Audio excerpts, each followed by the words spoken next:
कविता, हो आपण नवीन वर्षाचे संकल्प गोळा करतोय ना? हो हो एक काम करूया, समोर डॉक्टर मानकापेंचं क्लिनिक आहे, त्यांच्याकडे जाऊ, छान इंटरव्ह्यू मिळेल. ओके चला. ए कॅमेरा घे, ए बूम दे रे. चल. बरं ड्रायव्हर, गाडी तिथे पुढे लावा. इंटरव्ह्यू झाला की आपण अरे पण आज ते भेटले पाहिजेत ना, आपण अपॉइंटमेंट न घेता आलो आज नेमके. आणि आज झालं ना. नमस्कार. नमस्कार. प्रॉब्लेम असा आहे ना डॉक्टर, आलं लक्षात. चला पटकन सोनोग्राफी करून टाकूया. नाही तसा प्रॉब्लेम नाही डॉक्टर, प्रॉब्लेम ऍक्च्युली माझा आहे आणि तो प्रॉब्लेम कळलं मला. पटकन ब्लड टेस्ट करून टाकूया. चला. नाही ब्लड टेस्ट वगैरे नको. नाही कसं म्हणताय, उद्या समजा तुम्हाला काय झालं, तुम्ही गचकलं तर माझा प्रॉब्लेम होईल ना. अहो लोक आजकाल ऐकत नाही, पटकन हाणामारी करतात, डॉक्टरला मारतात, हॉस्पिटलची तोडमोड करतात. नाही तसं नाही. एक मिनिट कॅमेरा ऑन करा. आम्ही तुमचा नवीन वर्षाचा संकल्प विचारायला आलोय. नाही प्लीज घेऊ नका, प्लीज कॅमेरा बंद करा. नाही प्लीज घेऊ नका. माझी लायकी नाही, घेऊ नका प्लीज घेऊ नका. मी फार लुबाडलो, फार लुबाडल्या पेशंट लोकांना. गोर गरीब जनतेला छळले, माझ्यासारखा नीच नालायक माणूस नाहीये. म्हणजे प्लीज माझं घेऊ नका इंटरव्ह्यू. प्लीज तुम्ही हलू नका, शांत उभे राहा. अहो नीट काय ते सांगा, आम्हाला कशाला छळताय? नाही काय सांगू तुम्हाला. अहो माझ्याकडे जो पेशंट यायचा, त्याचा समजा युरिन टेस्ट करायचं असेल तर त्याला मी बोरिवलीला पाठवायचो. बोरिवलीला? तिथे माझ्या भावाचं क्लिनिक आहे ना.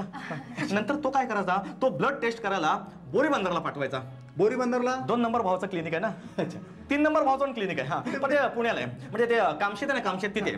प्रॉब्लेम असा आहे ना की गोरगरीब जनतेला नाही परवडतो हा प्रवास खर्च वगैरे, म्हणजे रेल्वे वगैरे. त्यात काय एक्सप्रेस हायवेचा पण फायदा नाही. ते कामशेतला असल्यामुळे अजून प्रॉब्लेम वाढतोय. त्यावर मी एक नवीन संकल्प सोडू इच्छितोय. संकल्प सोडू इच्छितोय तो म्हणजे इथेच कुठेतरी मी जागा घेईन, इथे इमारत बांधेन. माझी 4 भाऊ आहेत, 3 भाऊ आणि मी स्वतः धरून आम्ही चौघांचे क्लिनिक करेन.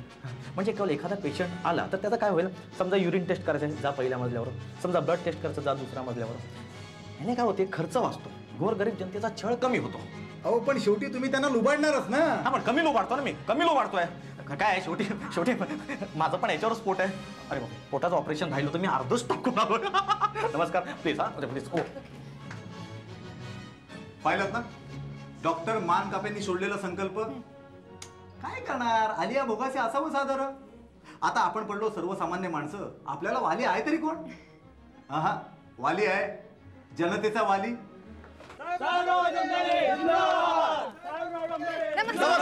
नमस्कार साहेबराव, तुमचा नवीन वर्षाचा संकल्प विचारायला आलोय. टीव्ही वाले का? टीव्ही वाले संकल्प मायला बरा दिसतो का मी? साहेबराव संकल्प आता हेच. आता हा बोला. नाही म्हणजे येत्या वर्षात भरपूर घोटाळे करणार, माकड चाळे करणार, पार्लमेंट मध्ये धिंगाणा करणार. म्हणजे काय होईल, दर 4 दिवसांना आपला पेपरात फोटो झळकायलाच हवा ना. नाही तुम्ही थट्टा करताय. थट्टा नाही, सिरियसली बोलतोय मी. अहो येत्या डिसेंबर महिन्यापर्यंत पार गल्लीपासून दिल्लीपर्यंत लहान पोरांच्या म्हणजे पोरांच्या तोंडात आपलंच नाव बसायला हवंय. काय आपलं नाव?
म्हणजे आता बघ आलाप आहे फक्त. म्हणजे my name is Ganapati Bappa रे. My name is Anthony Ghansal. ते जुनं आता नवीन आपण जरा हटके करतोय. त्याला आता आलाप जॉईन करायचा. माय नेम इज गणपती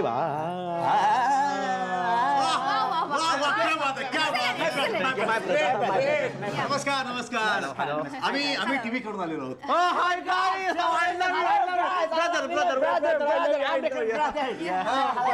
आमणेकर आते भाऊ तुमची नवीनच कॅसेट मार्केटमध्ये आलेली आहे. नवीनच चाल आहे त्याला. जरा हटके हटके आम्ही कसे दिसतो त्यात का? खूपच सुंदर. छान. आय लव्ह माय बरं आमणेकर आते भाऊ या नवीन वर्षासाठी तुमचे संकल्प काय? म्हणजे मोठा संकल्प आहे. म्हणजे आतापर्यंत आम्ही दुसऱ्यांच्या चाली चोरत होतो, आता आम्ही आमच्याच चाली चोरणार आहोत. म्हणजे कसं माहितीये का म्हणजे ह्याची चाल मी चोरणार आणि माझी चाल म्हणजे आमचं कसं आमच्यातच राहणार पण चोरणार.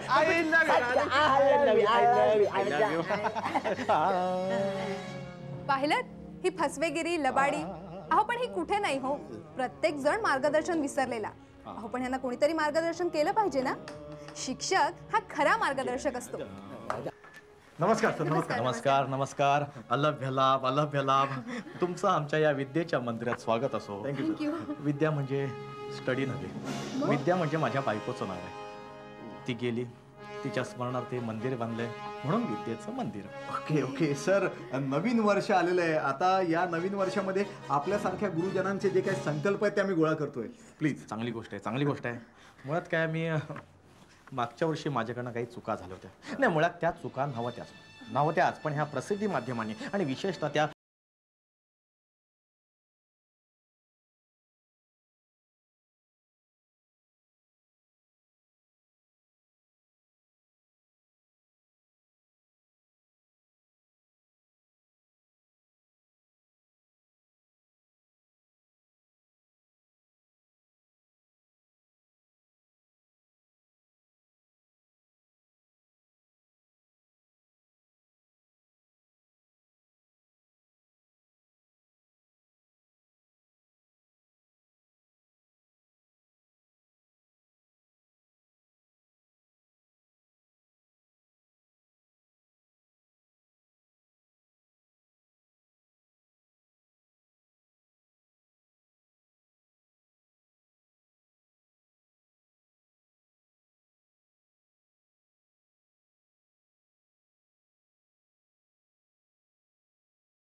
पाहिलं हे असले शिक्षक हे काय मार्गदर्शन करणार आजकालच्या नवीन पिढीला. त्यांचा स्वतःचाच मार्ग चुकलेला आहे. जाऊ दे पण अजून एक घटक शिल्लक आहे बरं का. हा आशावाद घेऊन जगणारा घटक म्हणजे. नमस्कार. हॅलो. हॅलो. हाय हाय. तुम्ही यांना ओळखलंच असेल ना. हा एक्सक्यूज मी. आम्ही नवीन वर्षाचे संकल्प गोळा करतोय. बाद झालोय. आता क्रिकेट आहे म्हटल्यानंतर आउट होणारच नाही का. क्रिकेट मधूनच आउट झालोय. बरं एनिवे नवीन वर्षासाठीचे तुमचे संकल्प काय आहेत? क्रिकेट सोडणार आणि मग निवड समितीवर जाऊन बसणार आणि ज्यांनी ज्यांनी मला बाहेर काढलं त्या सगळ्यांना मी आउट करणार. पाहिलं ना कोणाकोणाच्या नशिबात काय काय असतं ते. पण आपापल्या नशिबात काय काय वाढून ठेवलंय हे ऐकण्यासाठी प्रत्येक जण उत्सुक असेल नाही का. तुम्ही यात आम्हाला माहिती आहे. यासाठीच आगामी वर्षाचं राशी भविष्य आम्ही तुमच्यासाठी घेऊन येत आहोत. नवीन वर्षाचं नवीन राशी भविष्य घेऊन मी आलोय. गोचर स्वामी कालसर्पे. नमस्कार. मेष हे वर्ष तुम्हाला आर्थिकदृष्ट्या प्रचंड घडामोडीचं जाईल. कराल त्यात आर्थिक यश निश्चितच. म्हणून मंत्र्यांनी घोटाळे, सरकारी कर्मचाऱ्यांनी लाचलुचपत आणि पोलीस खात्याने हप्ते वसुली करायला मुळीच हरकत नाही. कारण मी छाती ठोकपणे सांगतो या वर्षी तुम्ही पकडल्या जाण्याची मुळीच शक्यता नाही आणि पकडले गेलात तर सुटण्याची मुळीच शक्यता नाही. शुभम भवतु. ऋषभ शुक्राच्या अंमलाखाली येणारी रास, शृंगारिक प्रवृत्तीच्या व्यक्तींची रास. पण सावधान यावर्षी 7.5 चालू आहे. म्हणून मंत्र्यांनी एअर होस्टेसची दिग्दर्शकांनी नट्यांशी आणि बॉसनी आपल्या स्टेनोशी जवळीक साधण्याचा प्रयत्न करू नका. अंगाशील, सावधान. काय ग आलो हा? मी ऋषभ नाही आहे. मिथून. बरं का मंडळी, यंदा गुरु महाराज तुमच्या प्रचंड प्रसन्न आहेत. त्यामुळे मिथुन राशीच्या व्यक्तींना चक्रवर्ती होण्याचे भरपूर चान्सेस आहेत. इथून तिथून सगळं काही जुळून येईल आणि मिथुन राशीच्या व्यक्तींना चक्रवर्ती करून जाईल. ए बाबा, बाकी सगळं ठीक आहे बाबा. कर्क. अतिशय हळव्या मनाची रास. नाही, कल्पना आहे तुम्ही हळवे आहात म्हणून. काय समोरच्याला जेव्हा शिक्षाची वेळ येते तेव्हा तुम्ही चक्क मांडवली करता, त्याला सोडून देता. पण या वर्षी हळवेपणा सोडा, आता तुमच्या अंगाशी येईल. म्हणून TC, ट्रॅफिक हवालदार, पालिका कर्मचारी यांनी हे वर्ष सांभाळा. कारण तुमच्या राशीत येणारा शनी हा अँटी करप्शन अधिकाऱ्याच्या रूपात येण्याची शक्यता आहे. तेव्हा सावधान. सिंह. नेहमी सत्तेत राहावं या मताचे तुम्ही आहात. गुलामगिरी तुम्हाला आवडत नाही आणि तसं झाल्यास तुम्ही डरकळ्या फोडता.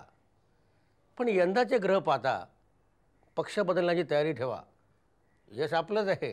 हां, कुणालाही आश्वासन देऊ नका. म्हणजे टोपी फिरवणं सोपं आहे. कन्या. या वर्षी तुमची ग्रहस्थिती मोठे गमतीदार आहे. म्हणजे दुःख आणि आनंद दोन्ही एकदम आहेत. म्हणजे योग आणि घबाड योग एकत्र आहेत. म्हणून यावर्षी सगळ्यांचा इन्शुरन्स उतरून टाका. नाही, किमान 1 लाखाचा तरी. मग तुम्ही खपलात तर पोरांना मिळेल. तूळ. शुक्राच्या कमांखाली येणारी ही दुसरी रास. सोमडी में कोंबडी असं तुमचं वर्णन करतात. नाही, तुम्ही रोमॅन्टिक आहात, पण रोमॅन्टिकपणा करताना स्वतःच्या अंगाला काही लागणार नाही यांची तुम्ही खबरदारी घेता. आहा, तुमचं बायकोवर प्रचंड प्रेम आहे, पण शेजारणीवर खर्च करायला तुम्ही मागे पुढे बघत नाही. यावर्षी तुम्हाला भरपूर वाव आहे. शेजारणी वाढवा. हा गुरु तुमच्या पाठीशी आहे. एन्जॉय. वृश्चिक. धाडसी आणि बेधडक असं मंगळाचं साम्राज्य असलेली रास. मुळात शिकारी ही तुमची वृत्ती. रोज नवीन नवीन शिकार शोधत असता. पण यावर्षी शिकार करू नका. आणि केलीच तर दुसऱ्याच्या खांद्यावर बंदूक ठेवून करा. म्हणून क्रिकेटर्स, क्रिकेट समिती आणि पत्रकार सावधान. धनु. नेहमी धनुष्य ताणून बाण सोडण्याच्या तयारीत असलेली माणसं तुम्ही नेहमी लक्ष्याच्या शोधात असता. लक्ष म्हणजे लक्ष्मीकांत बेर्डे नाही हो, लक्ष. हां, पण एक गोष्ट लक्षात ठेवा, अचूक लक्ष साधल्याशिवाय लक्षाधीश होता येत नाही. हां, त्यासाठी पोपटाचा डोळा हे लक्ष नव्हे, कायद्याचा डोळा. म्हणून बिल्डर, कॉन्ट्रॅक्टर, बारवाले, मटकारेस यांना यावर्षी प्रचंड लाभ. म्हणून लक्षात ठेवा. लक्षाला वाटतं. मकर. खाली मुंडी पातळ धुंडी हा तुमचा लौकिक.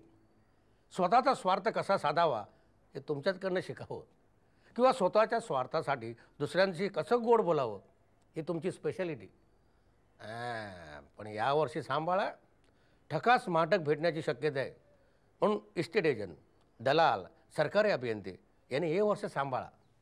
सांभाळा म्हणजे तसं घाबरण्याचं कारण नाही, शक्यतो पावड्याच्या काठीने साप मारा. कुंभ.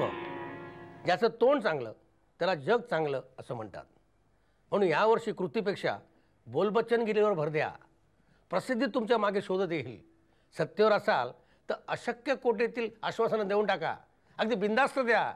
कारण 2 महिन्यांत तुमची सत्ता जाणार आहे, तेव्हा ती पूर्ण करायची जबाबदारी तुमच्यावर नाहीच. मीन. जमेल जमेल. यावर्षी तुमचं आणि ग्रहांचं नक्कीच जमेल.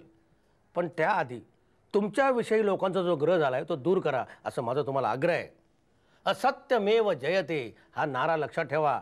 पैसा तुमच्या दारात आलात म्हणून समजा. आणि एक गोष्ट लक्षात ठेवा, मनी मेक्स मॅन गो हो. म्हणून राजकीय व्यक्ती, सहकारी कारखान्याचे चेअरमन, बांधकाम खाते, पाटबंधारे खाते, आणखी खात्याच्या मंत्र्यांना हे वर्ष एकदम तेजीत जाईल. पण एकट्याने खाऊ नका.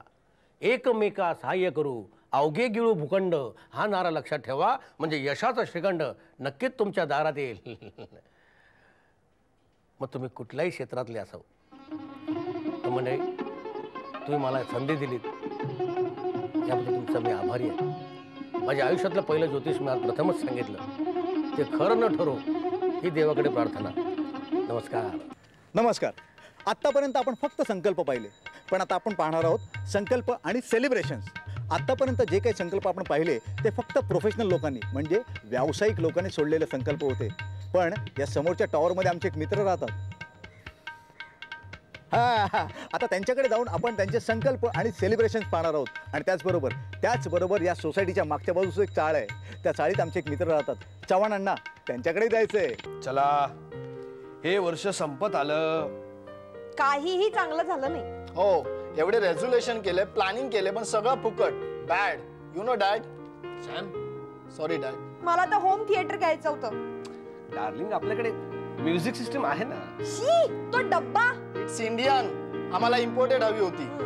आणि यावर्षी आपण गाडी घेतली ती काय सफारी. मला कॉलेजला जाण्यासाठी BMW हवी होती. आपल्याला आपल्या स्टेटसला शोभेल असं वागायला नको का डार्लिंग? तू काही म्हण, वर्ष वाईट गेलं. एवढं सगळं करून. अरे बंड्या, आयुष्यातलं एक वर्ष कमी झालं. आता तरी शहाणा हो. अण्णा, ओ अण्णा. अरे गदड्या, कशाला हक्का मारतोस? म्हणजे मी वेडा असं म्हणायचं काहीला. कोण म्हणाल तुला? आई ती आपली. गदड्या, तुझी आई आहे, माझी बायको आहे ती. पण बंड्या, काही म्हणा, हे वर्ष तसं म्हणायला गेलं तर फार वाईट गेलं. म्हणजे कसं कसं म्हणजे काय? अरे तुझ्यानंतर ह्या घरात प्रगतीच झाली नाही. अण्णा, म्हणजे अरे घरात म्हणजे व्यवसायात, नोकरी धंद्यात म्हणतोय मी. नाही असं कसं 2 वर्षापासून आपल्या त्या बाथरूमला टाईल्स बसवायच्या होत्या नवीन, त्या आपण बसवल्या की नाही या वर्षी तुमच्या मिल मधल्या चोरून. अगं बाई, हे लक्षातच आलं नव्हतं माझ्या. आणि आईला नवीन मंगळसूत्र केलं आपण, आहे की रे? लग्नापासून ठरवलं होतं नवीन मंगळसूत्र करायचं. या वर्षी झालं. तुम्हाला नाही बदलता आलं. निदान मंगळसूत्र कधी कानपट पडेल. गदड्या, एक मात्र विसरतोयस. काय? अरे ह्या वर्षात तुला मी नवीन बूट घेतले. हट्ट. सॉक्स कुठे घेतले? कानपट पडेल. बूट दिसत की सॉक्स दिसतात? एक मिनिट. एकूण काय, हे वर्ष तसं आपल्याला चांगलं गेलं. आता येणारं वर्षही तसंच चांगलं जाऊ दे रे बाबा. आई म्हणजे नवीन वर्षी आपण नवीन बाबा आणणार. कानपट पडेल. डार्लिंग. Okay, bye. नाही, डार्लिंग ऐकून घे. बस ना. काय आहे की मला असं वाटतं की आज 31st आहे, तर आपण इथेच सेलिब्रेट केलं घरामध्ये. तर शी, तू आणि मी एका घरात इथेच? नाही रे, वेडायस का तू? अरे माझ्या मैत्रिणीने इतका थांबलेल्या माझ्यासाठी. आम्ही एव्हरी 31st वी एन्जॉय. तू म्हातारा झालास, विसरलास तू. Okay, bye. एक मिनिट. नाही, तू जा पार्टीला, माझी काय हरकत नाही, पण जास्त घेऊ नकोस. काय ना की तू मागच्या वर्षी जरा जास्तच ड्रिंक्स घेतले आणि मग काय झालं होतं तुला माहिती. माझं चुकतच जरा. बरोबर आहे तुझं, दरवर्षी चुकतं माझं. नाही, पण मी यावर्षी सगळं कंट्रोल मध्ये करणार आहे. घेऊ घ्या आता काय. हे वर्ष तुला जाओ. जाओ. Happy new year. Bye Sam. Sam, बरं झालं. हे बघ, आपण आज घरामध्ये सेलिब्रेट केलं. मी माझ्या मित्रांबरोबर डिस्को डेक मध्ये चाललोय. तुमची गाडी घेऊन चाललोय. ओके. नाही सॅम, ऐकून तर घे ना. आज आपण इथे सेलिब्रेट केलं तर तुला काय वाटतं घरामध्ये? इथे मी, माझी गर्लफ्रेंड, तुम्ही. What a combination. Dad, this is not that. मी निघालो. ओके. नाही Sam, bye dad. Sam, one man party. Bandya, आज आपली आई आपल्यात नाहीये. बाहेर गेली. आपण घरून बसायचं. हो, पण शांत बसायचं. मी नाही शांत बसणार. आमची गच्चीत पार्टी आहे 31st ची. म्हणजे या कंदकदर. कानफाट पडेल. त्या साईडल्या फालतू पोरांच्या नादी लागशील तर. आज तू शांतपणे घरात एकटाच बसायचं, गप्प बसायचं. आज रात्री मला मीटिंग आहे. वाढना, तुम्ही मीटिंगला जायचं नाही, पहिल्याच सांगितलं. मागच्या 31st मीटिंगला म्हणून गेलात, रात्री 2 वाजता टाकून आलात. मग करणार काय? अरे मागच्या वेळेस त्या कदमाने मला डोळ्यावरनं छेडलं होतं आणि वर मला तात्या म्हणतो. अरे भले मी 3 वर्षाने मोठ्या म्हणून डायरेक्ट तात्या. होय ना? छेडतात ना तुम्हाला, म्हणून सांगतो घरीच गप्प बसायचं. कानपाट फोडेन. बापाला गप्प बसवतोय. कानपाट फोडेन. आता मी मोठा झालोय, तुमच्या चपला मला यायला लागल्यात. म्हणजे थोडं पॅडिंग करावं लागतं. तरीच म्हटलं हल्ली मला चपला सैल का होताय. ते जाऊ देत, आजपासून आपण मित्र. फक्त आजची रात्र. बंड्याच आपण दोघंच बसायचं. मला चाळीत काडीची किंमत नाहीये रे. मी मिळवून देईन. हो, आपण दोघं बसायचं. आपण आपली मीटिंग सुरू होण्याआधी माझी पहिली आणि शेवटची अट आहे. काय म्हणजे मी भले कितीही पिंट्या होऊ देत, डोळ्यावरनं छेडायचं नाही. डन. माझी सुद्धा एक अट आहे काय मी सुद्धा किती पिंटाक झालो तरी मला सुद्धा डोळ्यावर चिडवायचं नाही डन डन या नाही पण अण्णा मी काय म्हणतो तुमच्या जरा डोळ्यांचा प्रॉब्लेम आहे म्हणजे तुम्ही कुठे बघता काही कळत नाही आपलं काय ठरलंय डोळ्यांना बोलायचं नाही ना नाही सॉरी सॉरी सॉरी म्हणजे काय मला ताई ते पोरावून बोलतात तुमचा मुलगा कुठे बघतो कळत नाही हो अण्णा पहिलेच ठरलं आपल्या डोळ्यावर बोलायचं मला पण तेच माहिती आहे. पहिल्या सांगतो तू पण तुमच्या डोळ्यात- तुम्ही अरे स्वतःच्या गड्या, डोळ्यावर बघा. बापाला उलटं बोलतो, डोळ्याला बोलतो, डोळ्याला उलटं बोलतो. अरे काय समजतं का? डोळे अरे, काढण्याचे असतात ते.